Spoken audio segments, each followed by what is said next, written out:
Hello, and welcome to Two Dudes, One Film with Icarus and Liquid Soap. I'm Liquid Soap. Icarus. And today we're talking about Death Note as well as just some news that we've heard about movies in the past week or so. So let's just get right into it, okay? First of all, I want to talk about something that's also an issue in Death Note, right? And that is the problem of whitewashing. Wait, we're going to go straight into Death Note? No. This is like a separate issue that's also kind of related to Death Note, and I feel like we should just tackle that problem now with Death Note as well. So, basically, the movie Hellboy, right, it's getting a sequel, or I think it's being rebooted, one of the two. Yeah, I've heard about this one. There's a Japanese character in the original, right? Yeah. That, basically, like, a white actor was cast as the Japanese guy. Yeah. And they suffered a lot of backlash, right? About just how they should have cast a Japanese guy. And Death Note suffered the same backlash where people said you should have cast Japanese people in the movie instead of white actors. And now, just very recently, the actor who was supposed to play the Japanese guy in Hellboy has stepped down from the role. Yeah. He's stepped down from the role, and another guy's taken. Oh, well, I don't think anyone else has taken over, but they're looking for a Japanese person now. Yeah, okay. And he specifically wrote a note saying that he was happy to get the role, but he doesn't feel good taking it. Yeah, exactly. And I just want to know, what are your thoughts on whitewashing? Alright, so first of all, I think whitewashing is almost never a problem, right? Especially not nowadays. I can see how it would have been in the past, but it's sort of, for me, it falls under my same opinions on things like cultural appropriation, in where most of the time it feels like it's just an overreaction. Death Note specifically, but I'll get to Death Note in a second. In terms of Hellboy and most movies where they talk about whitewashing, here's the thing. No one ever makes a big deal when one minority takes another minority's role, or when one minority takes a white person's role. And I understand the reason for that, and the reason is that, white privilege is a thing, and therefore when minorities take a privileged person's thing, it's not as bad, because the whole point is we're just trying to make sure the minorities are included. That's a ridiculous idea. If you say you should be casting everything as the original race, either to keep consistent or as an appreciation of source material, or because the character had an appeal to a certain ethnicity or race, then that's a totally other thing, right? But if you're going to say that particularly whitewashing is a problem, then in 9 out of 10 cases, I will disagree with you, right? For the Hellboy movie, right, there's one character who, in the original comics, is Irish, right? She's redhead. I'm pretty sure she's a redhead. In the movie, if I'm not mistaken, they casted a black person to play her. Now, I'm not saying there's anything wrong with that. I think it's totally fine to swap ethnicities of characters. But my point is, if there's going to be backlash, and this white guy is going to have to resign, then why shouldn't there be backlash on her, right? Because the thing is, I don't think you can get any racial progress by putting certain limits on another race just because they have privilege, or whatever you want to call it, right? I see your point. But I think that you shouldn't be trying. Here's the thing: you shouldn't be trying to push any race down to everyone else's level. You should be trying to boost the others up, right? Right. So basically, what you're saying is that we should definitely try to promote diversity in film, but we shouldn't have backlash when whitewashing happens. Here's the thing. I don't have a problem with backlashing against changing the ethnicity of character, nor do I have a problem with not doing it. My point is, we need to pick a distinct side and stop treating people differently because of their ethnicity. If you think about it, it's extremely counterproductive to say it's racist to give a white person this role, right? Because you're just saying because of his skin color, he shouldn't be allowed to portray a fictional character, and that's the key word there, fictional, right? Yeah, But I think other people's main argument is that, this white actor is being chosen primarily because they're white. Like, I don't know if this is true or not. I'm just saying a lot of people do say that they're chosen because they're white and this would appeal to more people, and they're taking the potential job out of someone who's not white. Right, okay. Except that's a completely ludicrous idea, right? If that's your argument, I understand why, if you think that, you would then want to give backlash or protest against it. But that argument is completely ludicrous, right? And here's why. Minorities, and keep in mind that the U.S. is usually what the target audience, right?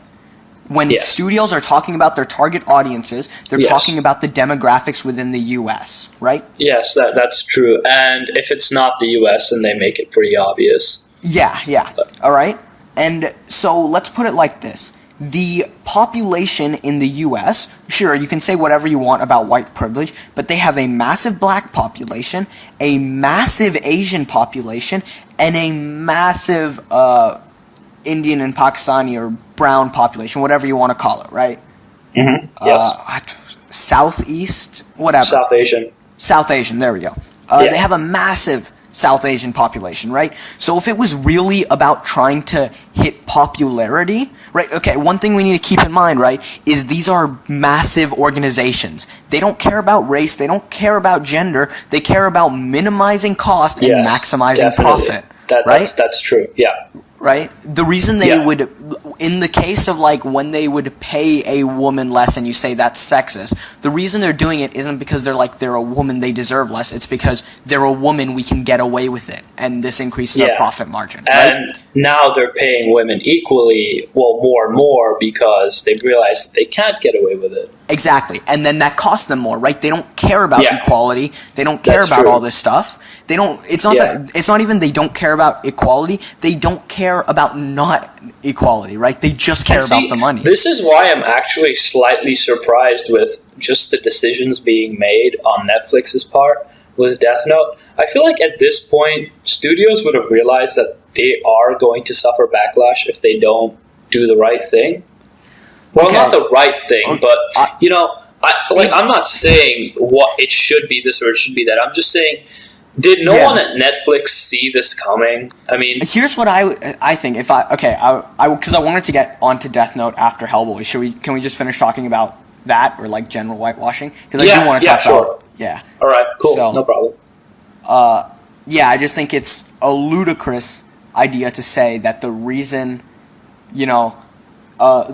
he was cast is because he's white. Because if that were the case, then they just cast a white person in the lead role because white privilege, so therefore more white people are going to watch it or whatever. A black person in another role, an Asian person in another role, and if they're really feeling it, a South Asian in one role. And it's not like they don't have enough characters to do that. They can do that, right? They're not casting based on race, okay? That's true. Extremely obvious, right? Okay. I see where you're coming from. Mm-hmm. So I just think I think it's ludicrous to give backlash on the premise that it is whitewashing. I mean, I'm sure there are a few cases if you look into the 20th century. I'm 100% sure there's legitimate cases of whitewashing, right? Okay. But they got no modern studio is actually going to whitewash, right? Yeah, they can't afford the damage to their pockets. Yeah, I'm still not sure of my stance on this, but I know that for sure that in the 20th century it was a lot worse because they got John Wayne, who's a white actor, to play Genghis Khan, which is just weird. I don't know whose idea that was. It was a dumb idea. Like, here's the thing. I'm not saying whitewashing doesn't exist. I'm saying no major studio is going to whitewash in modern day because they can't afford the hit to their pocket. Yes, okay. I see what you're saying. They're really just looking at it from the stance of where they could make the most profit from. Yeah. Even if there were a few Nazis or racists in the higher-ups, they don't have enough power to do anything. That's true, because, again, it would hurt their wallets. It would. So, is that all then? Yeah. I'm ready to talk about Death Note specifically because I have very specific thoughts on this. Okay, so what about Death Note then? All right. So I already said that the idea of calling a major studio out for whitewashing is ludicrous, and that I said that I'm okay if you say that characters' ethnicities should be kept the same, right? I disagree. In Death Note's case, that's just no. Look, Death Note is set in Seattle. Okay, here's the first thing. Every Death Note fan needs to understand that this movie is not for them, right? There have been 2 Japanese movies which follow the exact same story as the original. There's the original manga, the anime, a musical, a Korean drama, a Korean, I think it's a Korean, it might be Korean or Japanese, live action drama series. There's been 2 animated movies depicting the exact same story. All of these adaptions, and there's probably novel forms as well, there's all these adaptions that take the original story for the original audience and put it in the same place. That's not what Netflix was trying to do. They were trying to expand the reach of Death Note. That's why they set it in Seattle and they kept it in high school, right? If you're going to say, oh, you're whitewashing, then you clearly don't understand what you're talking about. Because they're not whitewashing anything. They're taking a concept and making a new story from it, right? Yes. Or at least, maybe not a new story, but they're trying to help American audiences relate to it more. Yeah. At least they're trying to do that. Yeah, it's not whitewashing. It's targeting a different audience. It's telling a different story, right? It'd be like if I made a Harry Potter spinoff where there's a school in Japan, right? There's a Japanese Hogwarts, right? Yeah. And I write this book and I sell it purely within Japan. I'm not Japanese washing it, right? I'm making a new story that should appeal. That's meant to appeal to the Japanese population. Right? I do see where you're coming from. I think that maybe naming the characters Light and L. Do you think that would have been a good idea then? I think Netflix partially brought this upon themselves by keeping the names, right? They changed Misa to Mia, which is fine. If they change Light's name to like Lucas or something, kept the same sort of sound and the same sort of idea, like, the name Light. Maybe they make his name Michael, because that's supposed to be like the angel, right? So they keep the same sort of meanings and ideas behind it, but they change the names, right? Then they can clearly establish themselves as being a separate story. So I think they did partially bring that upon themselves by keeping those 2 names. Yeah, I see what you're saying. I do agree with that. I still think that really from even the whitewashing standpoint and having a different story standpoint, they should have just changed the names. Yeah, oh, definitely. All right, cool. Okay, now I just want to talk about something that has recently come up, right? And I've looked at this like a lot, and by a lot I mean like 20 minutes of research. But basically, this summer has been one of the worst in a decade, or at least people are calling it that, financially speaking. And it's because this summer is one of the first summers where total box office won't hit a mark over $4 billion. All right? Yeah. Okay, so I just really want to talk about this and like give my thoughts on it. And you haven't read much about it, but I just really want to talk about it right now. All right. I mean, I still have opinions on this, but people have been like, certain people might be thinking, right, this is it. This is the fall of the industry, and this is all because they're making sequels and moviegoers are rejecting it, right? That's not what happened. That definitely can't be true. Like that's just not possible. And I think that the problem with this summer, financially speaking, isn't that it's not a problem of people rejecting movies. It's just that the movies that made a lot of money didn't come out in the summer, and that's why the summer has been doing so badly. Yeah. I mean, if you look at it properly, you'd see that in 2015, all right, 3 movies made over $1 billion that came out in the summer, all right? That was Jurassic World, Furious 7, and Minions, okay? So summer got $3 billion just out of 3 movies, which means that crossing the 4 billion mark wouldn't have been too hard, right? Yeah. So in 2016, in the summer, 2 movies came out that hit the $1 billion mark: Captain America: Civil War and Finding Dory.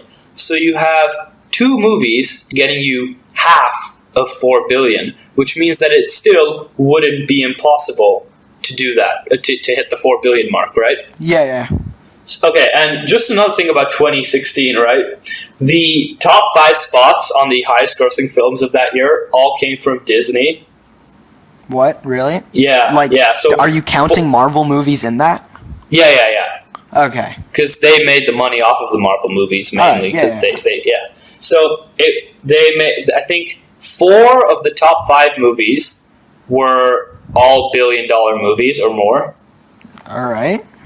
Which is just insane. But this year's summer, right, the reason it's underperforming is because the $1 billion movies didn't come out during the summer. They came before the summer, right? See, 2 movies this year have already hit $1 billion. Beauty and the Beast and Fate of the Furious have hit $1 billion. The only problem is they weren't released in the summer, they were released before the summer. Beauty and the Beast came out in March, and Fate of the Furious came out in April or sometime right before the summer. I'm going to be totally honest here. Living in Dubai for 11 years, I don't know when summer starts. Because for us there, it was just winter and summer. We didn't have in-between seasons. But what I'm talking about here mainly is the financial summer. But I don't know what that is. Okay, so it's the first Friday of May and the last Thursday of October, or something like that. All right. Okay. It's something along those lines. And basically, this year, no $1 billion movie has come between those 2 dates. Therefore, it's going to be really hard to cross the $1 billion mark, right? When did Spider-Man and Wonder Woman come? Are they summer movies? Summer, but they didn't make over $1 billion. I think Spider-Man made $700 million, and when Wonder Woman made $800 million. Huh. But, right, the other thing that you have to understand is that August has been a pretty bad month. And here's why, right? The highest grossing movies of August, like the new ones that have come out, have been like Annabelle, Creation, and The Hitman's Bodyguard, and some other like really bad movies. Maybe The Dark Tower, right?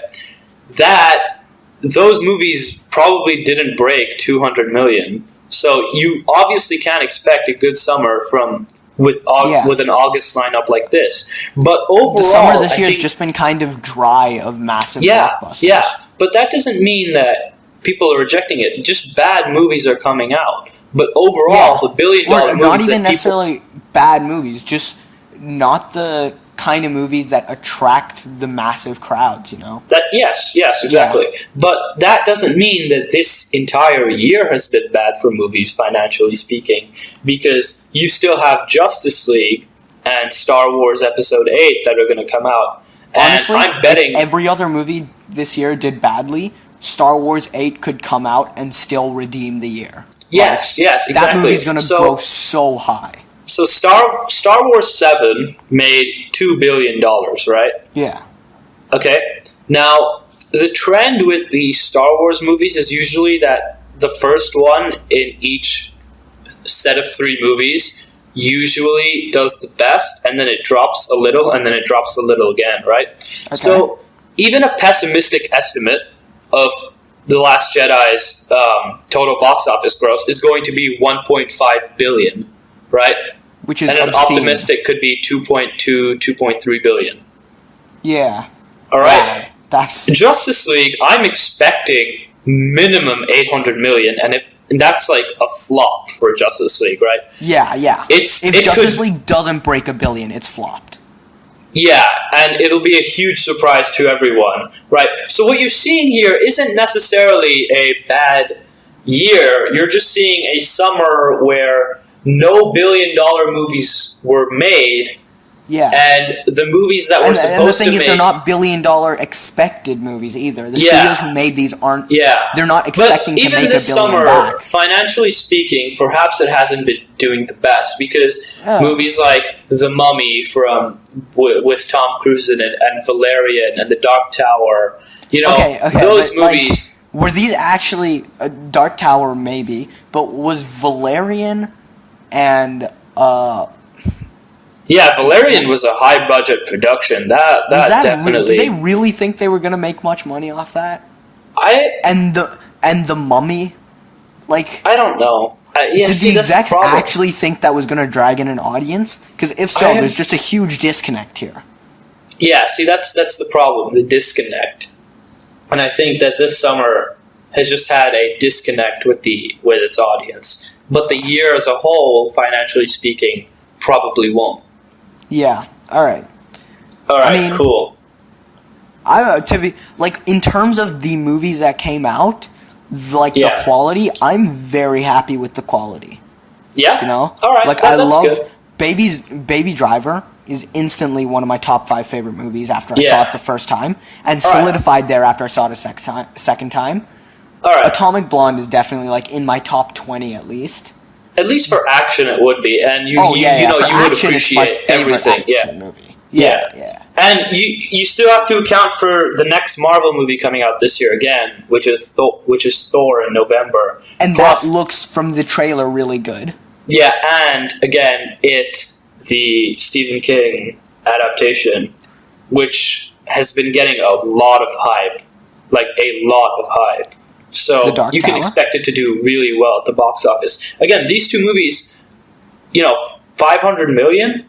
I'm expecting Thor to make $800 million or $700 million on Thor. I don't know. I just actually okay, $500 million. The previous two, this is the first Thor that I actually want to see.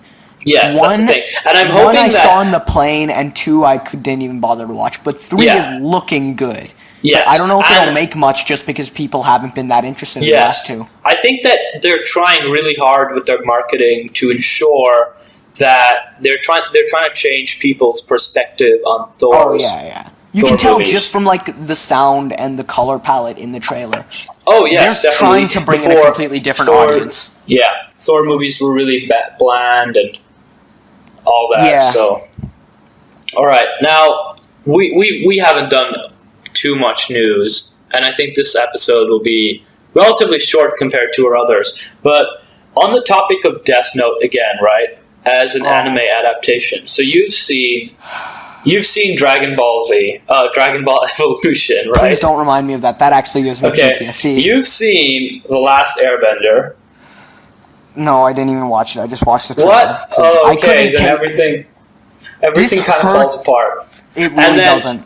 It really doesn't. And then Ghost. Okay, and then Ghost in the Shell also exists. I don't think you've seen that either. Plus Death Note. So that's 4 anime adaptations to live-action American cinema, right? Yeah. Do you think this is like the next video games? Okay, here's the really sad part. It shouldn't be the next video games, right? It shouldn't. You're right, because it's something that there's a reason video games don't translate into and it's movies. Because they're not stories, or I mean, most of them are really long, interactive stories. Exactly. The reason you feel connected to the characters in the games is because you're playing as them. Right? Yeah, exactly. And I don't think that there's any excuse for. I don't think there's any excuse for anime adaptations to do as bad. Okay. No, there's absolutely zero okay, Dragon Ball Evolution, there kind of is a reason. If it was completely terrible for different reasons, but there are reasons why Dragon Ball wouldn't work as a live action when it came out, right? Mm-hmm. They didn't give it enough funding, and it was definitely worth enough funding, because if it had been given enough funding and made it into cinema and was a good film, then it could have made enough money, but it didn't have enough funding to do the special effects well, and that's a really big thing, because Dragon Ball is a super over-the-top fighting anime, right? Oh yeah, definitely. Yeah. It's so the budget alone kind of kills the chance of that being any good. Although honestly, with the effects they did have, if they could have just not been awful writers who had clearly never seen the anime before, definitely. It still would have been a billion times better. I don't think Death Note suffered from a budgetary problem. I mean, you've seen it, I've seen it. It cost $40 million to make, There's no way it suffered from a budgetary problem. No. The budget was not the issue here, right? Yeah. So do you know what Medium is? Yes, I do. Alright, so I've started writing, articles on Medium, and after I watched the Death Note movie, it was 2 a.m., but I was still so annoyed after watching it that I wrote an article on Medium because I was like, I cannot wait till the podcast to talk about this. I need to talk about it right now. Right? Okay, well, that's good. You have a lot more well-formed opinions in your head than I do, so, it's better. You know what? With that, why don't we just transition into Death Note, unless you have something else to say. Oh, wait, on the topic of anime movies? Yeah. Look, the really sad part is I know it works because Japan has done live-action movies, and they turned out really well, right? Mm-hmm. Again, the Death Note movies they're apparently amazing, right? Okay. I've heard people claim they're better than the original. Wow, all right. That's good then. I mean, the story is slightly different, so I don't want to make any spoilers for the original in case anyone wants to go watch it. But the first arc of Death Note, the very clear end of the first arc when the big thing happens that a lot of fans aren't too happy about. Yeah. So in the movie, everything up till that point in the Japanese movies, everything up till that point is pretty much the same. But then at that point, they diverge from the original story and they change it, and a lot of people prefer the ending from the Japanese movies. Okay. And they definitely did not have nearly the budget that Netflix could supply, just because the live action... Well, movies in Japan just don't generally have the budget that they do in the US. Mm-hmm. And then, as much as people associate anime with Japanese culture or whatever... Anime is not the center of Japanese life. Anime is in Japan what animated shows are in the West, right? Yeah. It wasn't, so it couldn't receive probably even half the budget that Netflix gave their Death Note. Yes, definitely. Right? So, but they still managed to pull out something which, again, people say is better than the original. But that's because Death Note is character driven. It's not driven by its special effects. I think that this Death Note made use of its budget in a way where you can see it. It's a very nice looking movie, and we'll get into that later. Even a lot of the we'll get into that when we talk about Death Note specifically. But do you want to try? Yeah. Let's just get into Death Note. Okay. All right. Where to start? Can I start with my opening thoughts? Yes. You know what? Go first. I want you to. Go ahead. Okay. Let's see what you have to say about this thing. All right. Okay. So, based on the trailers and leading up to the movie, since it's very announcement, all the Death Note fanboys around the world were screaming, "We hate this." Because it was a different story. Yes. All the anime fans around the world were saying, please don't give us another terrible adaptation and give our favorite medium a bad name in the press. Yes, true. But I stood there alone, or not alone, I stood there as in a minority, screaming. I just couldn't, I didn't even want to watch the movie, to be honest. I just thought... Why are they making Death Note an action movie all of a sudden? Because that's what the trailer looked like to me. It just looked like a really over-the-top action movie, and I just said, why are they doing this? Death Note is character-driven. I watch it, it's not even an action movie, and it's not even that well character-driven. I don't really know what to say. I stood there alone in that storm, and I said, the trailer may look like a bad movie, but you know what the important part is? It's different, because we've had so many Death Note adaptations that are exactly the same as the anime. If we want to appeal to a larger audience, if we want to understand how to properly transition a Japanese medium into a very more Western style of storytelling, then first of all, Netflix is going to be the place that knows how to do it. These guys are pulling innovative stuff out left, right, and center, right? Yes, definitely. Yeah. Okay, Netflix is the people who can do it.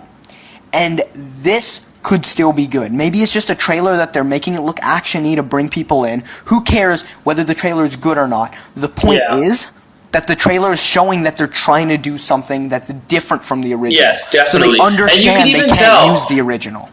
And you can even tell, just from the color palette in the trailer that was shown, they were going for an entirely different atmosphere. Because the original Death Note, I don't remember anything being so visually striking. That was remember. Actually, they used a pretty tame color palette for the most part. In the original manga, there would never have been anything too striking. However, in the anime, they did stylize a lot. They did, but I'm talking about the use of color specifically. Yeah, you're right. It was very toned down colors. The only bright colors were the reds. Yes. But even then, they used a lot of harsh neon lighting in this, and it just gave a different vibe, and I think that's kind of the 100%. Reason why you said, okay, at least they're doing something different at this point. Yeah, and I was, so... Okay, my opening thoughts are quite long. Do you mind? No, yeah, I don't care. I mean, we should make this as long as possible. All right, so I was sitting there, and I was alone in the storm, saying, this could be good. This could be the start of something new. Netflix are the guys who can do it, right?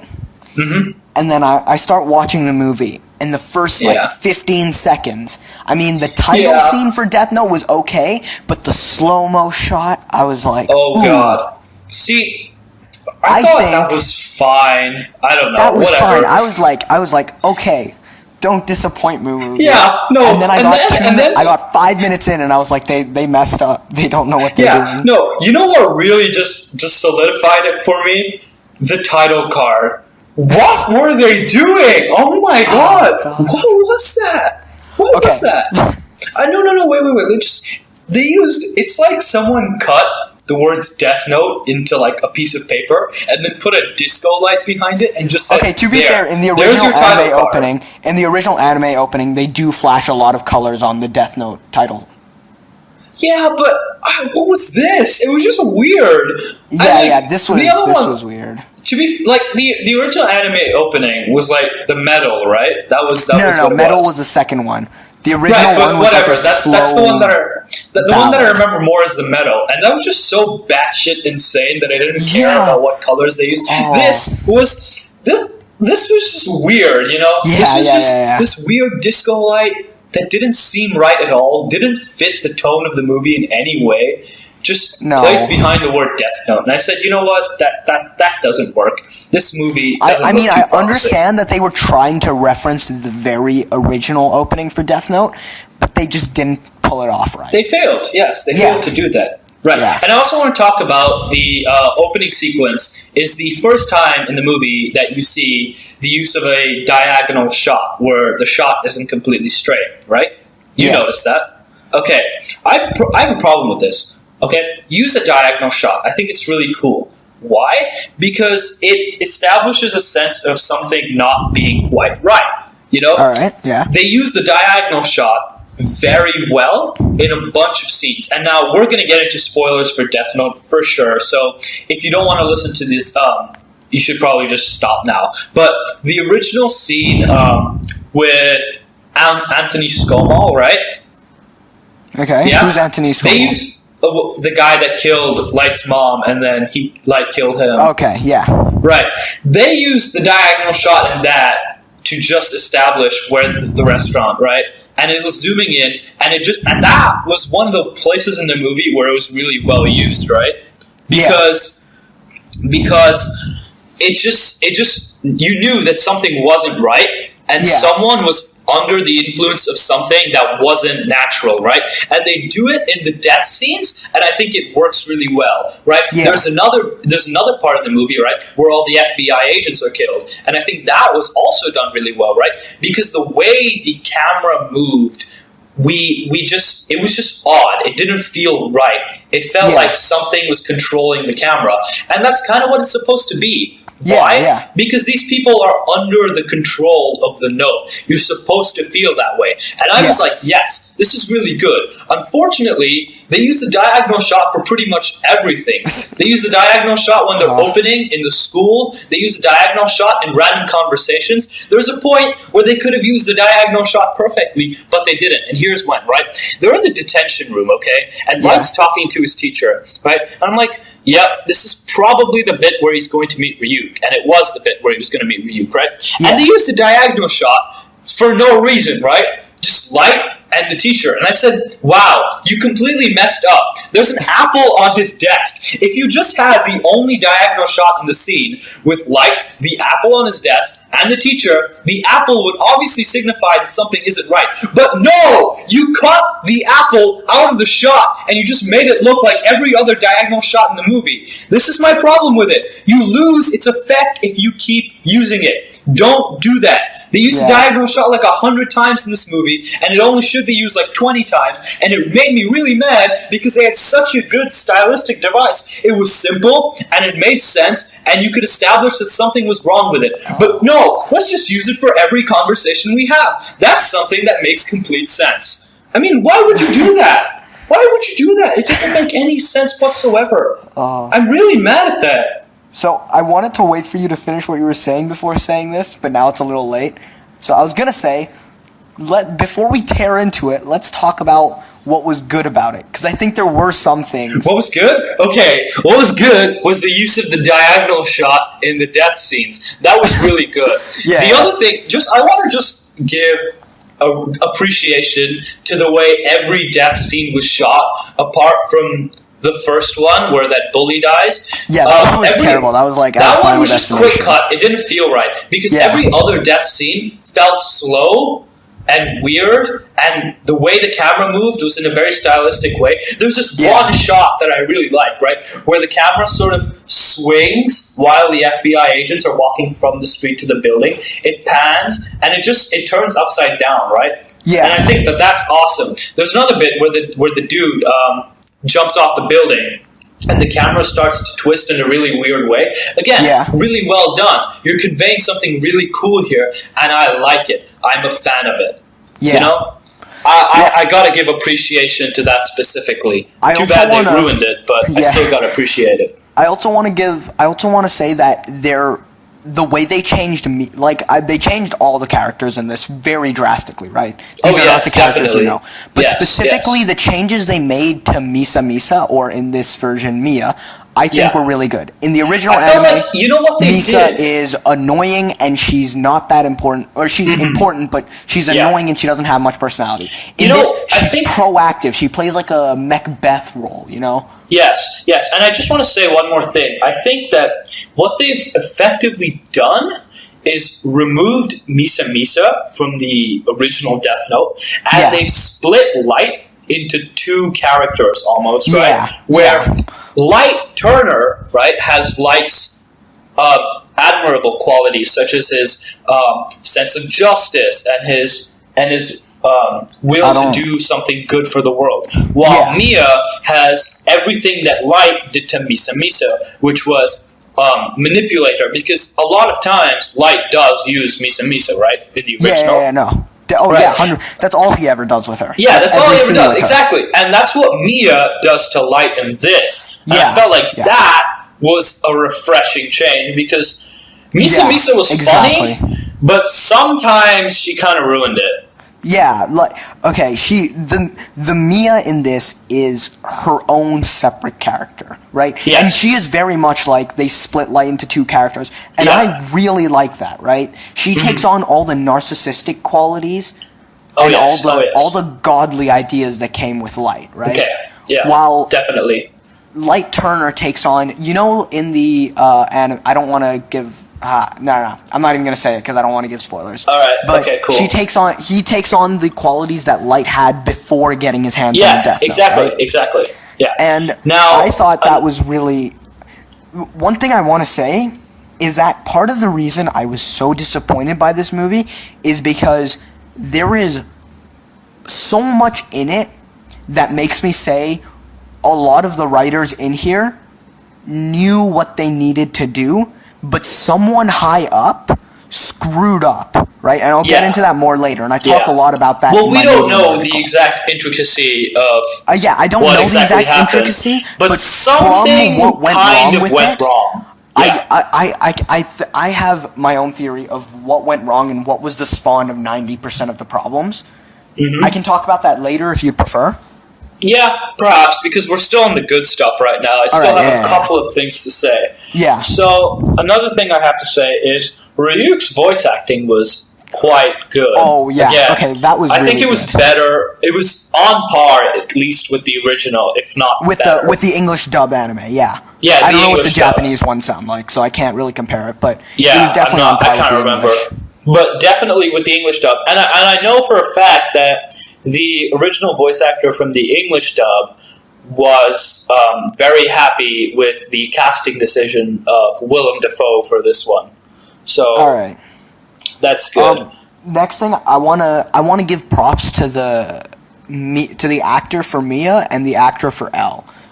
If this were a better written movie, I think the two of them could have flourished a lot more. I thought the characters they were given to portray, they did the best they could with them, and I think they deserve props for that. Maybe a couple of the screaming bits from Light could have been cut out, because I don't know what they were trying to convey with that. Were they trying to be funny, or were they actually trying to show him screaming? In the detention room? I don't want to give. I don't think the actor for Light was terrible, but I have zero props for him. I'm talking about Mia and L's actors. Yeah, definitely. L's actor is actually really good in the other stuff that he's in. He's in Get Out, and he's really good in that. Wait, who's he in Get Out? He's Andre Hayworth, the guy that was... Oh, the guy who is like... Yeah. Don't spoil it for anyone else, but... Okay, yeah. And then he's in Atlanta, which is the Donald Glover show. He plays this guy called Darius. He's great in that. I've seen Atlanta, but I don't remember him. He plays Darius, man, the right-hand man guy of Paperboy. Oh, wait, no, that's not him. Yeah, it is. He looks so different. The stoner? Man, I hope I'm not coming off as completely racist because it's the wrong thing, but I'm 90% sure it is him. Dude, no way.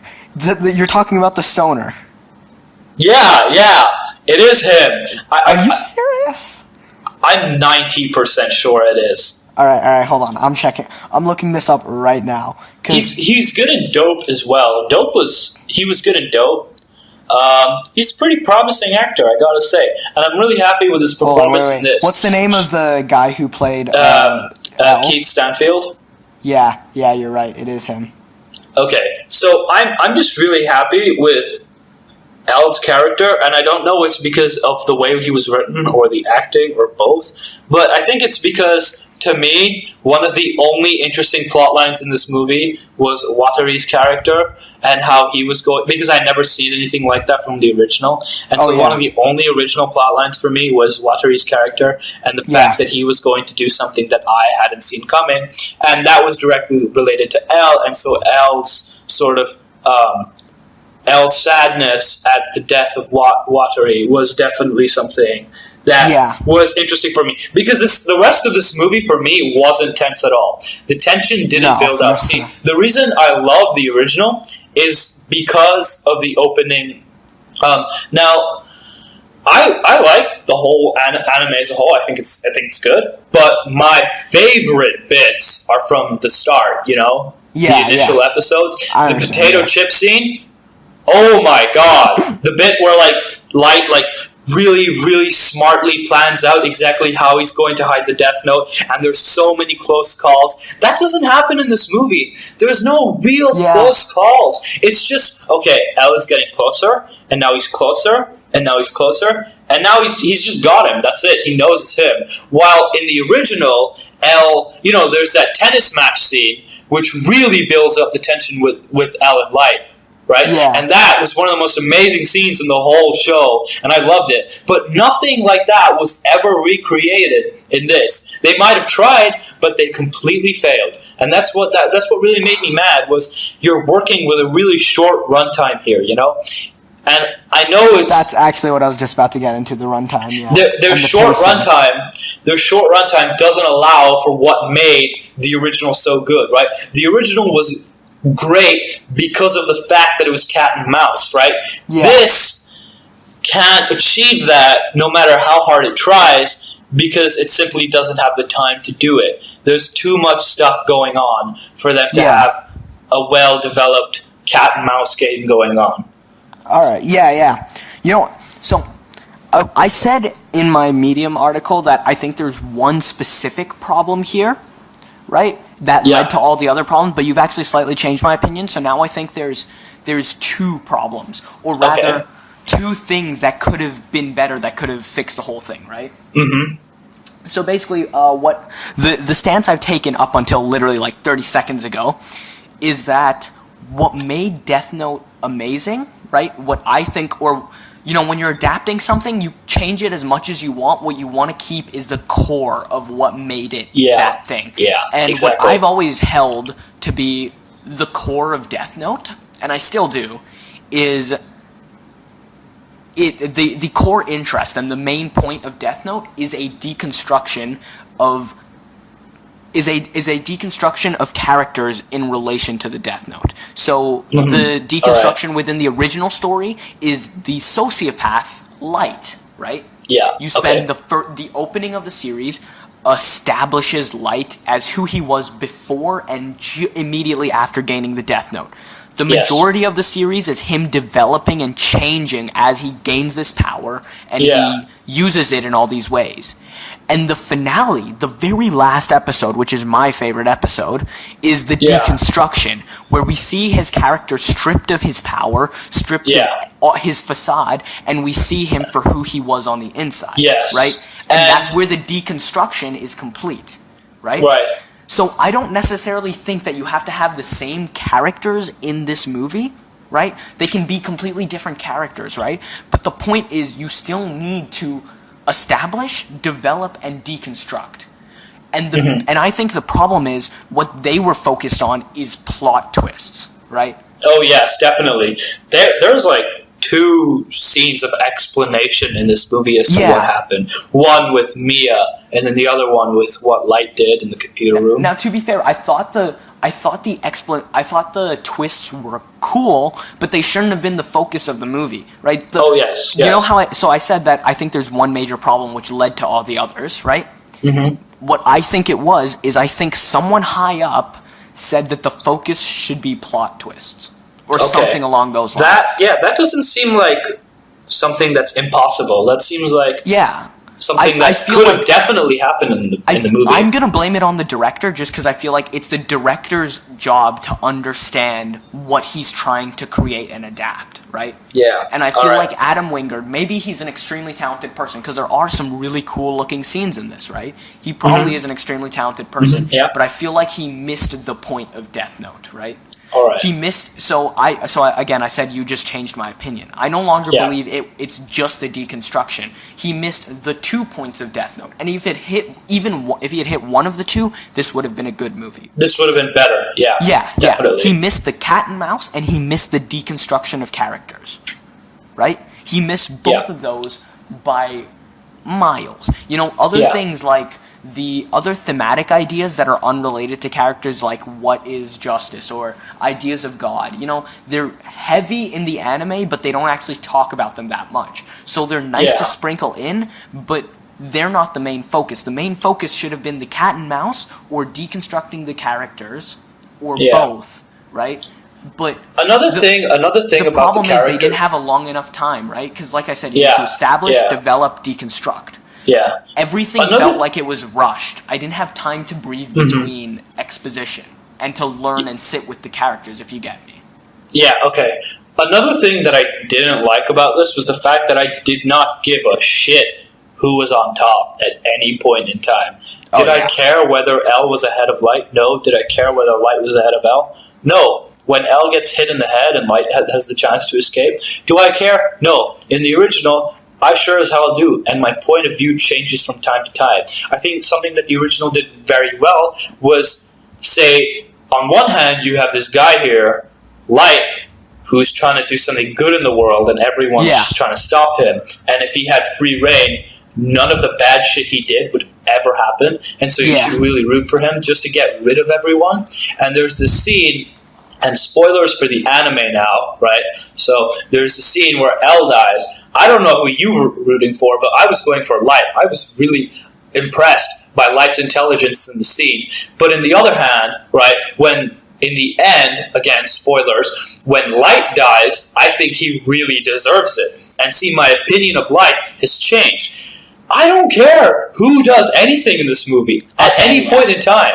I'm viewing this from sort of a detached person. I don't feel like I care about any of these characters, and therefore I don't see the point in caring at all. Yeah. You know, I think this relates. Okay, continue. Sorry. And okay, this is a completely different point, but unless your point is related, I should go. No, mine's related. Okay, go then. I think part of the reason that we feel so detached from them is because of the pacing. Like I said, everything felt rushed. If this were more spread out, it were two separate movies, we had more time to establish and develop the characters. Or even perhaps a miniseries. Or a miniseries worked as well. Yeah, as long as we had more time with each character before they started trying to make everything intense. Yes. I think that could have been a lot better. Because one thing to note is the screenplay for this isn't particularly terrible. I mean, it's got its downs, but it's got some of its ups as well. It's not terribly written. It's just, I feel like the pacing is so bad that the good parts just don't mean anything, and the bad parts really shine. I just feel like a miniseries would have also helped the cat and mouse, because the reason the cat and mouse wasn't done was the fact that the runtime was too short and you can't establish enough close calls. With a miniseries at the end of maybe episode 2 and the end of episode 5 and like halfway through episode 7, you have a bunch of close calls. It makes this shit more interesting. At least it makes you care about the fact that one of them is going to be caught, even if you don't care about the emotional aspects of it. I mean, one of the reasons why Death Note is rarely ever done as one collective medium. You know, even in Japan, when they did it as movies, it was 2 movies. Yes, like, it was. The only very collective medium it's ever been done in is a musical. And, like, that's irrelevant. And the reason for that is because part of the reason the Cat and Mouse works is because each episode has its own structure, or each part has its own structure, right? So you get the whole arc of building intense, fall back down, which helps the cat and mouse experience. When it's all one line, you know, the whole story, it just takes place in one go, it's hard to get the ups and downs that come with a cat and mouse. Oh, definitely. You know? Like, you can't have a 1 hour Tom and Jerry episode. It doesn't work. It needs to be short, right? But again, I don't think they had to make it cat and mouse to make it good, and I don't think they had to make it deconstruct characters to make it good. They just had to do one of the two. All right, I have a bunch of stupid shit that happened in this movie, right? First of all, the bit where they get to the dance, like the first initial part where they get to the dance, they do like these really stupid and funny faces in front of a camera for no apparent reason. And I'm just sitting there thinking, what did I just see? Why is that in there? What are you doing? See, I know. See, the thing is, I didn't ask. I wasn't like, why is that in there? I knew why it was in there, but it just didn't make a difference. They didn't do it properly, right? It looks so stupid, especially Light's expressions. The whole thing was so cringy. I was confused, right? And then another problem I had was this bit right after L gets hit in the head. They start playing piano music, all right? And I'm like, okay, maybe not the music I would have picked, but I'm still down for this, whatever. And then, right, out of nowhere, the piano music just keeps playing, right? It doesn't stop. They're in the Ferris wheel, right? And Light and Mia are talking, right? And I feel like this scene would have been done almost perfectly had there been no music. But no, you had, right, piano music, like sad piano music in the background, right? Yeah. You could portray them as two people that have just gone completely insane because of the stress. But you have this really stupid piano music, right? in the background, and it just loses its touch. I think that Yeah. if there was no music in that background, right, the actors' performances would have actually been heightened by a Yeah. lot. I'm not even Yeah. kidding when I say this, right? That bit right there was probably the best acting in the movie for Yeah. me specifically, right? To be fair, I think the Ferris wheel scene works really well. Actually, I'll let you finish. All right, I have quite a bit to say about that. Wait. Just when I think their music choices can't get any worse, out of nowhere, this guy, right? Okay, Mia falls, and they play the dumbest possible music. I don't know who thought that would be a good idea, but the music played when Mia is falling off of the Ferris wheel. Holy shit! I'm just gonna bring this up just so that I can remember specifically what you're talking about. Because I was my mind was preoccupied while I was watching that scene. So I don't know who the hell thought it was a good idea for this kind of shit to take place, but it is laughably bad. I mean, Mia's falling, right? And it's in slow motion, and they're playing this. They're not even playing instrumental music. They're playing like a proper song with words and shit, right?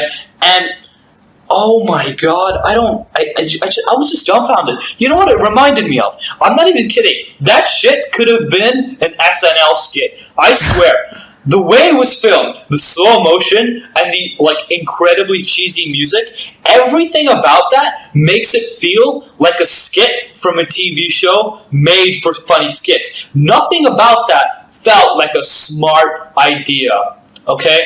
That entire bit there was ruined by music. Okay? That could have been so much better. But no, instead they're like, you know what? Let's just... Okay, I'm watching the scene, what you're talking about right now, and I see what you mean. Yeah. Yeah, just cut this bit out of the podcast, and then... No, I'm keeping this in. Alright, whatever. Oh, my god. My problem with just the... yeah, now that I think of it as an SNL skit, it's hilarious. And then I just have a problem with the entire page falling into fire. I mean, what? Okay, I know that the Death Note can control people, but I did not know it could control... No, see, I have a problem with that, right? Why? I feel like hold on. It totally follows the rules of all forms of Death Note. I don't know, man. How could a page just float into the fire? Wait. So you have a problem with a page falling from like 200 meters in the air and falling into fire that was there, but you don't have a problem with out of nowhere a truck carrying a ladder crashes near a kid and it decapitates him? I do have a problem with that as well. Okay. No. Okay, but it's Final Destination-esque, you know. With this, no one's dying. Some of the deaths in the original were so crazy. All right. No, but see, here's my thing, right? The note falling in the fire didn't result in anyone's death. The shit that happened with the ladder, right? That still resulted in someone's death, and I'm like, so some supernatural force is making the objects do this to result in someone's death. No, but it's always been the Death Note controls the circumstances surrounding the death, right? Right. So you can control everything within a certain area around the death, as long as it's physically possible. Like as long as physics account, like you can't have. There was. A volcano erupted from under the sea and burned the paper because that's physically impossible. But floating into a fire at a parade is like, this works fine. I don't see your problem. I don't know. I have to contest I think that's a nit. I have a problem with Watary's death, right? Okay. Yeah, because I have a problem with that as well. Okay, so he's standing there with his hand on the phone. I am Watari. He's not a dumbass. He's smart, okay? Yeah. So, he's got the phone, right, in his hand. He knows L's name. He has read it on the page, right? Yeah. And instead of any normal human... Okay, first of all, he's not even normal. He is under the control. Obsessed. He is obsessed with revealing the identity of L. And what does he do? What is the first thing he says after learning his name? I am L's name is... What? Just say his damn name. Everyone knows you're gonna say L's name. Just say his name, right? And then the SWAT team shows up, and they're like, "Are you Watari?" And oh my god, you know that they're going to shoot you. You know exactly what is about to happen. Just scream out the name. What are they gonna do? I mean, what they're gonna shoot you, but you're gonna die either way. So just say the name. You're obsessed with this anyways, so death doesn't matter to you. Revealing the identity matters to you, and you completely failed at doing that, even though you had the perfect and easiest chance to do it. Yeah, no, that made no sense to me. That bugged me. Like, yeah. And they could have just made the SWAT team find him while he was looking through the files, and there could have been a whole scene where he's like rushing, and they're like, "Put down your hands," and just for kicks, they could have done a thing where he's like, "I don't know what I'm doing," or something that showed that he was out of control. They could have made like a really disturbing scene where you can see him trying to stop, but he can't. Yeah. But they didn't. Instead, they just had him go, "What's your name?" And instead of saying L's name, he's like, "I am Watari." Yeah. I was like, it was something like, "Are you Watari?" And they were just like, he was just like, and they like looked at his face like it was meant to be an intense moment. He was just like, "I am Watari." I was like, "What?" Yeah. In the time that you spent saying that, you could have just said the guy's name, then died. Did no one else find it weird that Light was able to write Watari for his name? No, he wrote his last name. No, he didn't. He doesn't know his last name. Oh, I swear I saw it. I don't know. No. I can't remember, to be honest. At no point if in the you're movie, if you're listening to this and you've seen the movie, just bothered me while I was watching it, because at no point in the movie does it show his full name on his card that he hands. I just thought he got it off of a police record or something. Yeah. One more problem I have with this is that people read things out loud. I mean, I know that you have to do it, but really, do you have to? I mean, isn't there just another way you could do this? Couldn't you establish the rules in a creative way somehow? Just try. I mean, you're being paid $40 million to do this. Just figure out a way to do it. You know what I'm saying? I don't know. I just feel like there could be something smarter than just him reading it out to the audience. Okay, it just takes you out of the fact that this is a movie. The problem I'm finding with like some of the criticisms you're giving is like it's like those things would have made it better, but those are not the things that would have made it like a good movie. Like once it was a good movie, those little things would have helped it become a great movie or an amazing movie. But I feel like how they this was one of the first movies where I've had a notebook in front of me, and I was just so like stressed out about getting notes that I literally just wrote down everything I could. I just said, no, I need to write down every single thing that happens in this movie so that I have things to talk about with Icarus. It's like I'm like okay, I want to talk about something good again. Misa's ultimatum to Light. When that specific moment where she's like, where they're at the dance and she's like, "I've written your name. If you don't hand me the death note, you're gonna die." I was like, you know what though? You know what? Okay, wait, pull up. Like that was the only. Did she not assume for 1 second that he could like go to a science room and just find the match? Like, what's she gonna do? No, but he can't burn his own name because she wrote it. That's how they established it. You can only burn. Everyone only gets one burn page, right? Yeah. And you can only burn the. Oh wait. But Light was the one that made the page burn when he wrote the fact that the page is going to fall into the fire.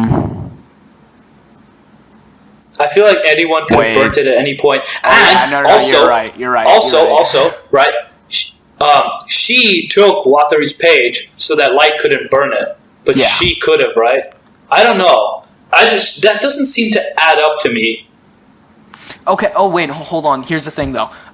It's fine because part of the thing was it's not like she was done with Light, right? She wasn't like I never want to see you again or anything. She was like, look, if you want to like stay a couple, you're gonna give me the death note.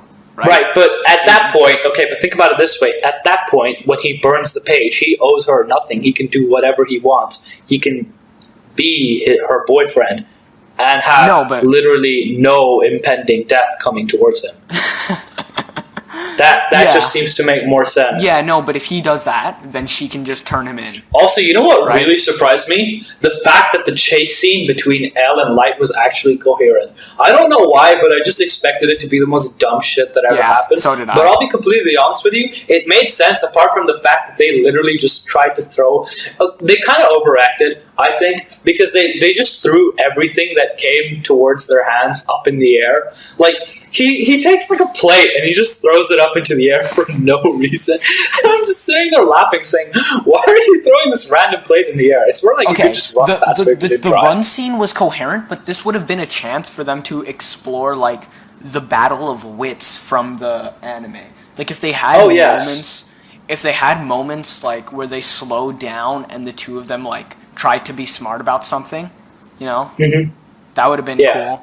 Whatever. Again, that's, like, these are little things we're talking about when, like, you know, those aren't what... Also, I just feel like Elle's intelligence, just the whole intelligence aspect wasn't displayed unless it was convenient. Yeah, you know, there's nothing... The only parts where it's convenient is when they're coming up of creative ways with killing people. Like... Light's entire plan to save himself, kill Mia, and get out easy, you know? I think that would just be a much easier option. And Elle's intelligence is barely displayed because they brought, in terms of dialogue, they brushed over how he did something, right? Whereas in the anime, they spent a solid 5 minutes explaining it without making it seem like they were making it dumb for you. Like, they weren't dumbing it down for you. They were just explaining it in a way that made complete sense. Although to be fair, that's very much an anime thing. If you watch a lot of anime, you realize it's a thing that they do a lot in anime, and I don't think that would transition well for a Western audience. But why not? Honest. I feel like you could just say, sitting there. Because a lot of the time when it happens, it's Elle explaining why he did... I'll agree that I don't think they displayed his intelligence, but I don't think they necessarily had to display it and then have him explain something, right? But see, here's my problem, right? The way he explains it doesn't work for me. He just says... Like, someone asks him, oh, how'd you do it? He's like, oh, yeah, I got databases and shit. And, I just saw obscure crimes, you know? But he does it, he says it in, like, 5 words somehow, and you just cut to him walking. And then, like, it's barely touched upon again. Whereas I feel a better way of doing it is, like, Watari showing up saying, sir, you were right. This does work. And you're like, wait, what works? I wonder what he's talking about. And then, like, you see, like, the dude, James Turner, I don't even know Light's dad's name. It's James, right? I think so. Okay, so James Turner, we're just going to call him that regardless of whatever he is. James Turner shows up, he's like, wait, why do you think it's in Seattle? And then just spend like a solid 10, 15 seconds being like, look, it makes complete sense because if you think about it, X plus Y plus Z, whatever, you know, that just... then that would make complete sense. I think it would be a better way of executing the thing while keeping the runtime the same. I think it would take relatively a similar amount of time. No, I definitely agree with that. Yeah, no, I 100% agree with that. I'm gonna be reiterating something because I really want to stress this.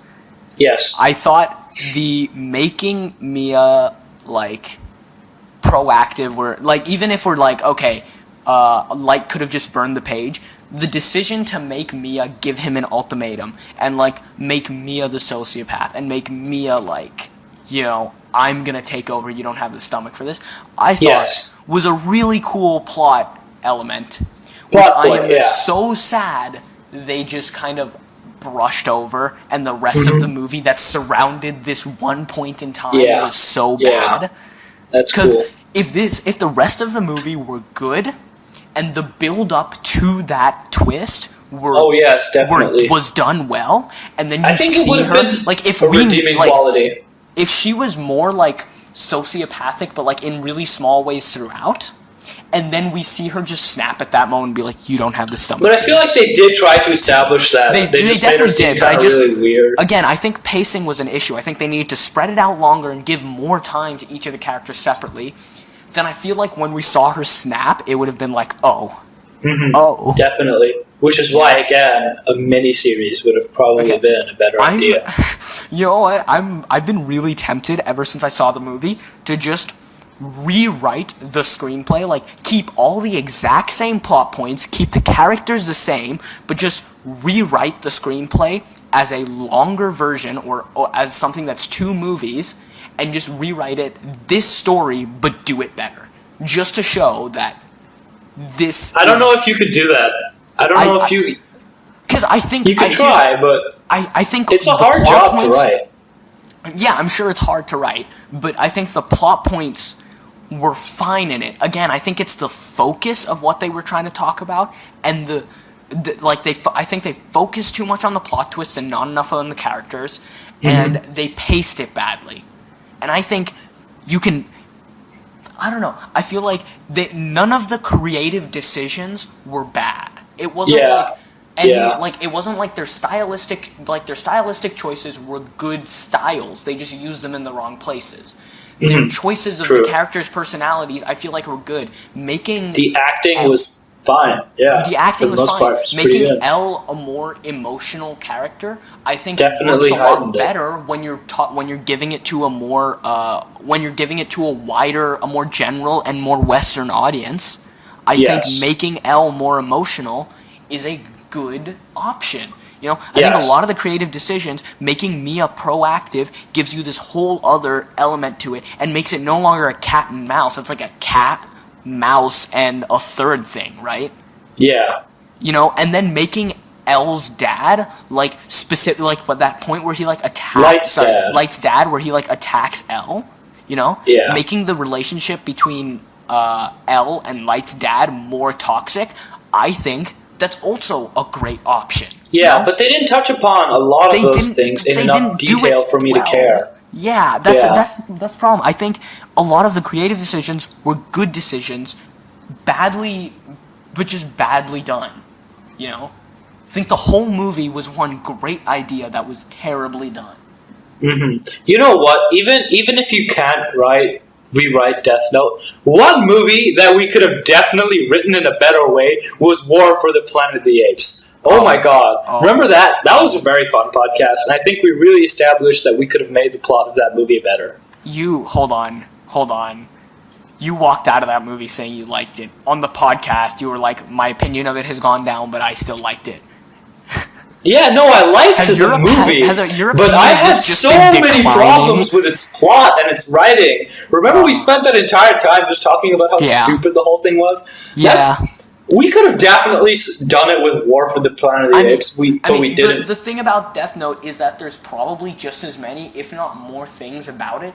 It's just like so much of what we'd say would be futile, because even if we fixed all of that, the major problems that the cat and mouse is just not very cat and mouse, and that the characters are not the focus, kill it. So nothing else we do can make it good. We can make it on par at best, but unless you actually shifted the very focus of what the writing was about, there was no way to make it good, you know?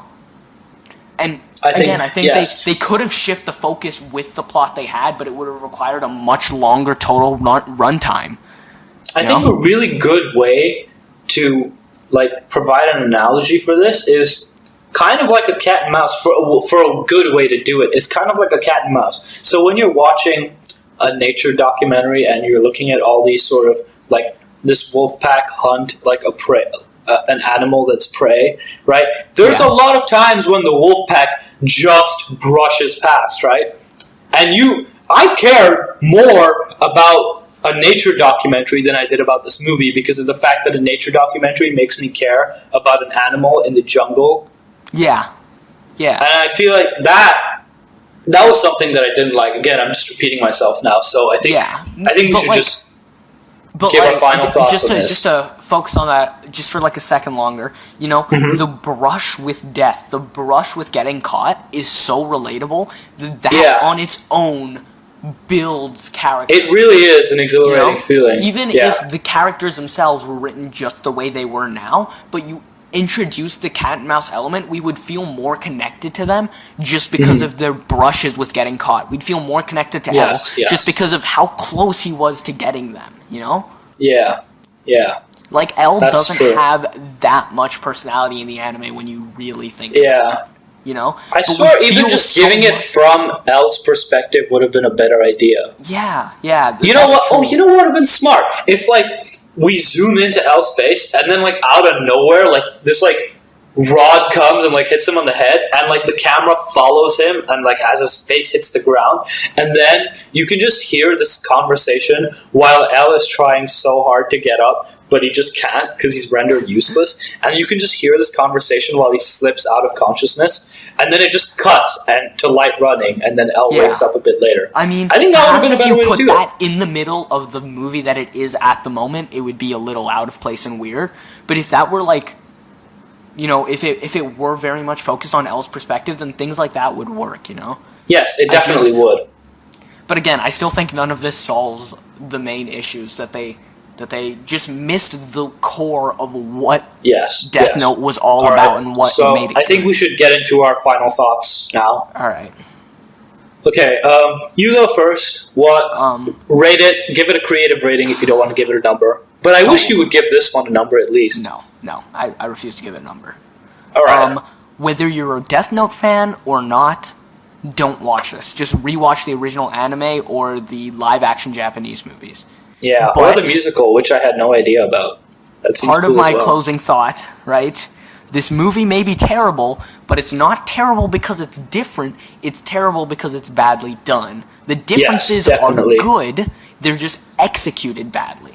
You Yes, know? yes. And I feel like one thing that makes me sad is I feel like the people like me who are saying that, you know, anime adaptations can work and, you know, maybe it's good that they change up Death Note. I feel like Death Note fanboys are now just going to hold this over everyone's head forever. Like, we said it was going to be bad because it looked different, but that's not why it was bad. Definitely, yes. All right. If I had to give this movie a number, I'm kind of on the fence of a 4. Oh yeah, also, if you were going to watch this on Netflix, because it is a Netflix movie, please just watch the anime. The anime's on Netflix as well, I just found out. Oh, yeah. They bought the rights to that to build up the hype. But I'm sitting on the fence of a 4 or a 5. I don't know. I'm not sure. I think I'll give it a 4.